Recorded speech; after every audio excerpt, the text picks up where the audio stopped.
the challenge of distorted emotions. And this is a very serious one.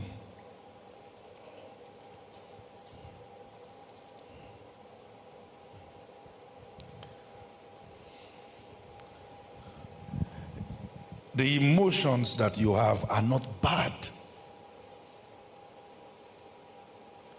Being emotional is not a bad thing.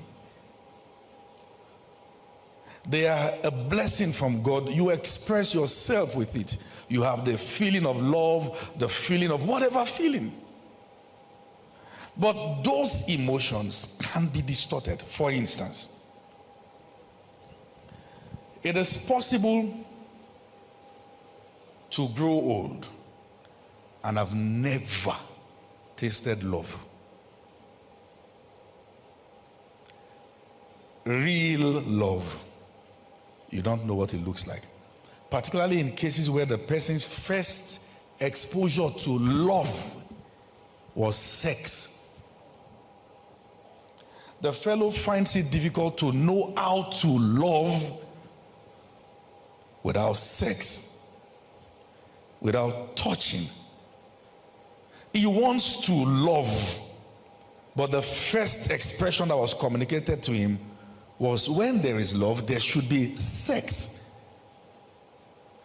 So the emotions around that subject matter is distorted. He doesn't understand it. Let me give you another instance. Are you aware that there are people who dread phone calls?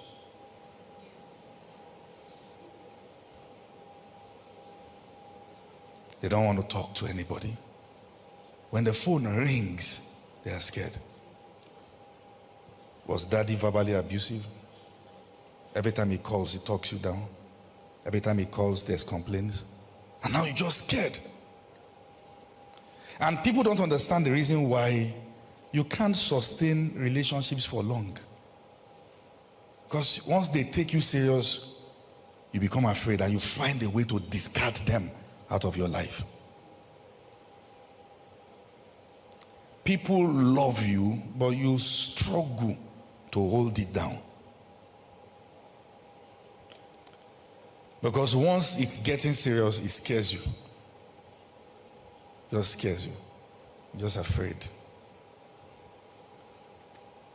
The friends you are able to keep are friends who don't call you all the time.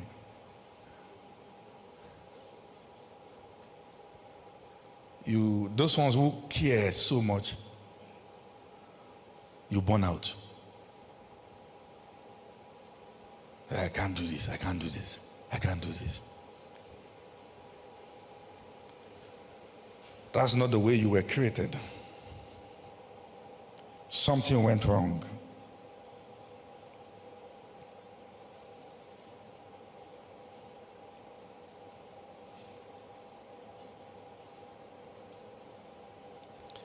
And sometimes when the emotions of a person are distorted, the person lacks the ability to connect. Doesn't connect with people. May say nice stuff. May greet you well. May even gist with you, but won't bond. Won't bond. And if anything goes wrong, the way they will exit your life is a sign that they never bonded. Just phew. They hang around people's life in a way that living will not be hurtful. Because they expect it. Daddy left. Or mommy left. So you don't really expect people to stay. And when they stay, you have questions. Why is he staying? Why is she staying? Are you calling me? Someone is trying to know you. He's called you in the morning. Now he's calling in the evening. And your reaction all the time is, why is he calling me? Why is he calling me? Why is he calling me?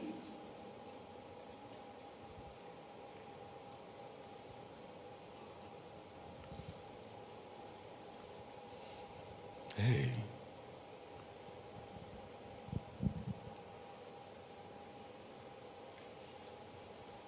Some have no connection to anyone or any community, not even church.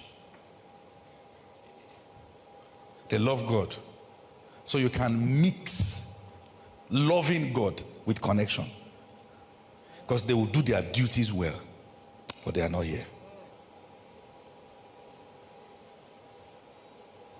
And sometimes this comes with when you are used to being hot.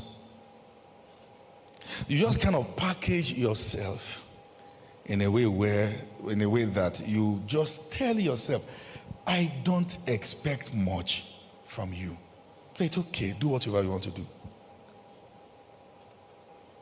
You may even get to a point that breakups doesn't hurt you anymore because you were never in it. The fellow was dating himself. The day he told you he's done, I said, okay, is that it? All right. See you around.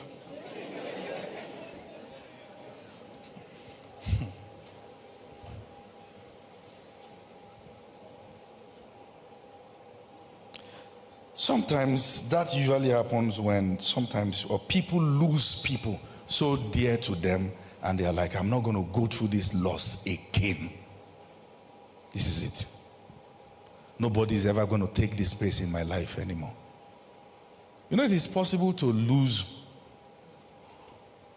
a spouse, but you are still trapped with the spouse, and nobody can love you again. It is possible to be divorced, but you are still married emotionally, because your emotional space is not vacant.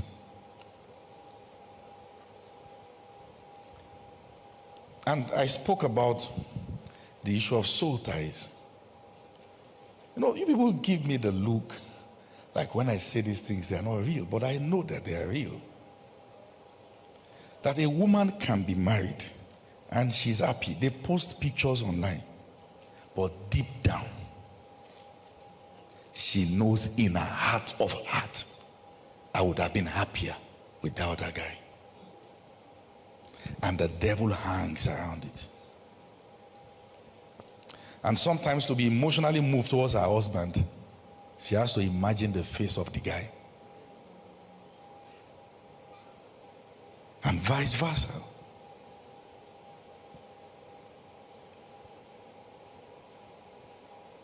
These are battles. We don't talk about them in church, but they are real. Hey, bro. They are real. They are very real.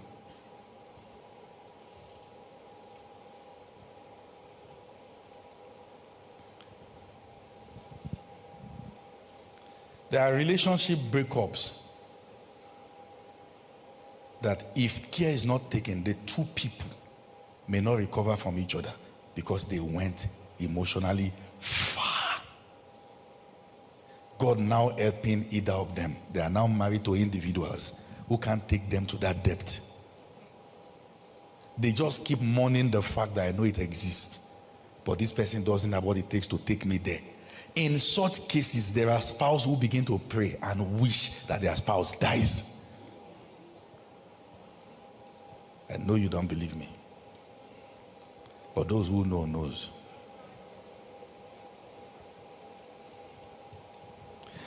Marriage is deep. Settle your matter before you say I do.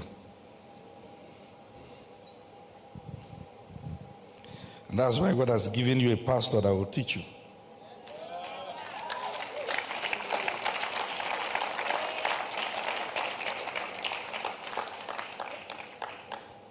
I'm not done. Some girls still have the DMs from the guy they wish they said yes to. And they keep those DM as idols. And they keep mourning it. I wish I said yes then. No. Get out of it. It's a trap. Get out. Get out.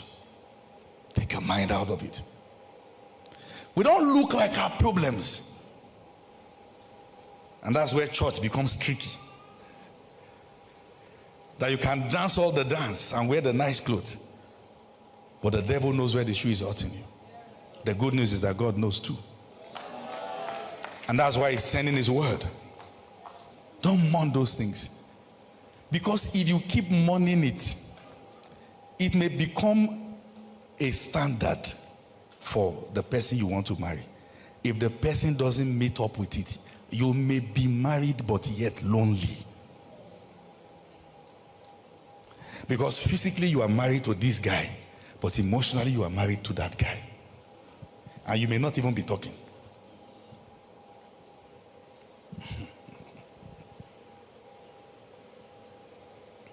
I'm telling you.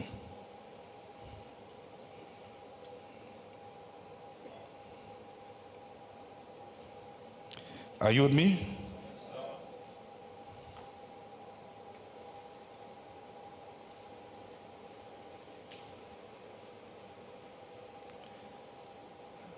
When I'm done teaching tonight, we're going to offload emotional baggages and ask Jesus to take control.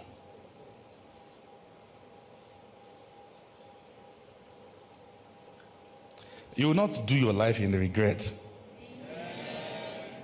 I didn't hear that amen loud enough. You will live a clean life. A life of strength. There will be no loophole for the devil to attack your emotions. You'll be fine. You'll be fine. You'll be fine. You'll be fine. You will be fine. And sometimes out of pressure, you may say yes to someone you are not connecting with. And for life, if care is not taken, you may never connect. That's where marriage that ought to be pleasant becomes a box. You are just not connecting. It's like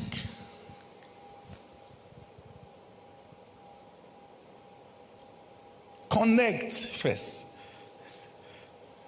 I'm telling you. Don't just say time is going, let me just do it. You may regret it. Even now, when the person talks, you can't stand it for more than 5 minutes. That's the person you want to marry for life. Sometimes nothing is wrong with you. You are just not connecting. You don't share similar aspirations, no similar vision, similar dream, nothing. What excites you doesn't excite him or doesn't excite her. Something is wrong. And sometimes what many parents are saying is, just bring husband, just bring husband, bring.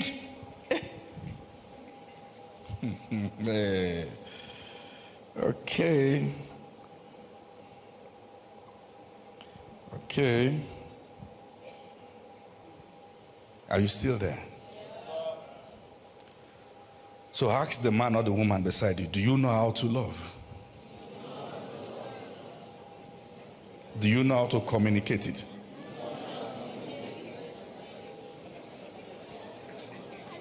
Do you know how to be affectionate?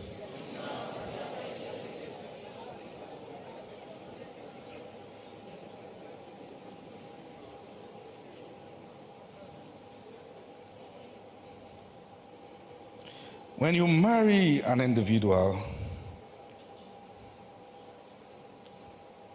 whose emotion is distorted, one of the signs is that the fellow may not know how to provide emotional support in the marriage. He or she may want to, but doesn't know how to, because you can't give what you don't have.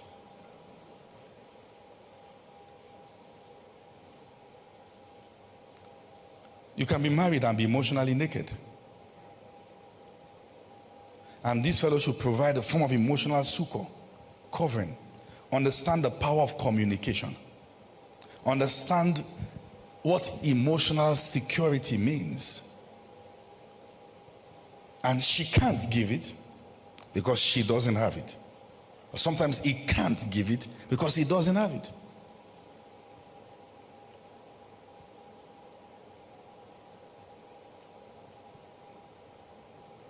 Doesn't know how to Be there for the partner. Doesn't know what to say when things are the way they are. She's kind, or is kind. She's confused. Why are you crying? Wipe your tears and stand up.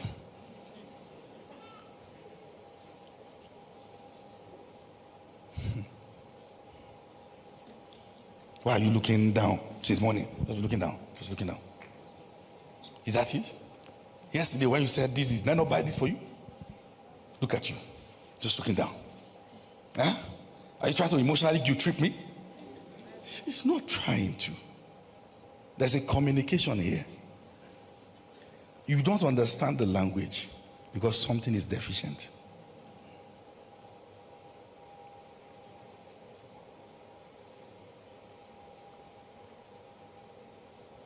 Tells the wife, I don't like you being moody around my house. And she's trying to say something.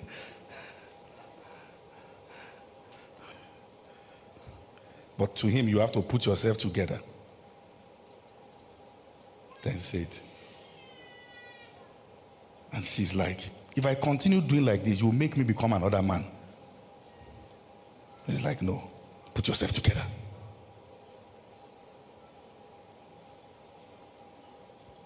These are issues. So ask the man beside you.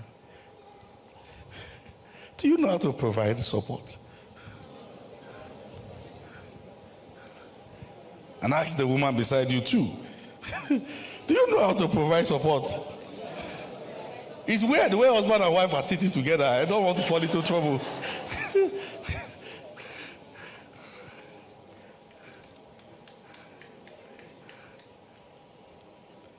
When your wife is down, you feel if you pamper her, that she's going to be spoiled. That's your manly mind. That she will start asking, I do that all the time. Ogbefi. Oye na. Oye werego. Mighty man. Odogu.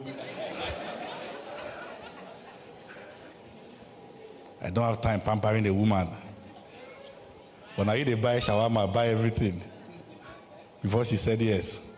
But now you don't change. Greet the Odogu beside you and say, welcome, sir.